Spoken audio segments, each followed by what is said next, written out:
శ్రీవారి మహాద్వారం వద్ద ఆలయ ఉద్యోగిని దుర్భాషలాడిన టీటీడీ మెంబర్ నరేష్ కుమార్ దిగొచ్చాడు. ఆ ఉద్యోగికి సారీ చెప్పాడు. టీటీడీ ఉద్యోగులతో సమావేశం ముగిసింది.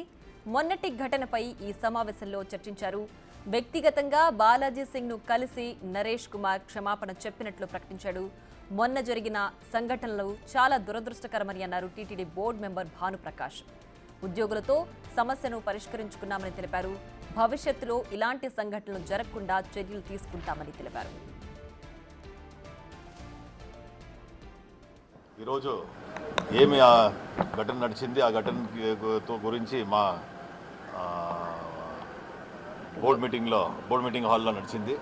అందరూ మన association, employee association leaders, Balaji, నేను అందరూ కూర్చొని ఈఓ, అడిషనల్ ఈఓ అందరూ కూర్చొని మా భాను అన్న, మన శాంతారాం గారు కూర్చొని మేము సాల్వ్ చేశాము. ఇది మా కుటుంబం విషయము.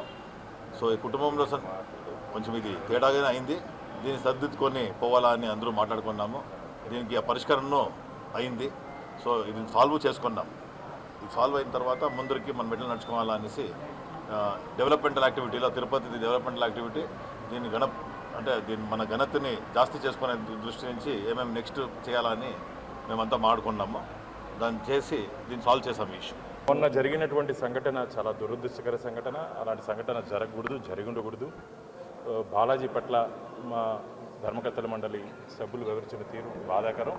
దానికి వారు పశ్చాత్తాపడుతూ ఈరోజు బాలాజీ గారిని కలిసి వ్యక్తిగతంగా చేసింది పొరపాటు అని చెప్పి చెప్పడం జరిగింది. ఉద్యోగ సంఘాలతో మిత్రులందరూ ఉన్నారు దాంట్లో. భవిష్యత్తులో ఇలాంటి చర్యలు పునరావృతం కాకుండా ఖచ్చితంగా, ఎందుకంటే ఆ క్షణికావేశంలో చేసినటువంటి తప్పది.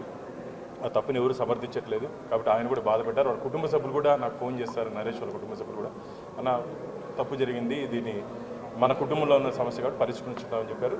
ఉద్యోగ సంఘ నాయకులు, బాలాజీ కూడా దీన్ని సానుకూలంగా స్వీకరించి వారు దీనికి ఈ ఎపిసోడ్కి ఇంతటితో ముగించాలని చెప్పి వారు కూడా 10 నిమిషాల్లో వారి నిర్ణయం కూడా తెలియజేస్తారు.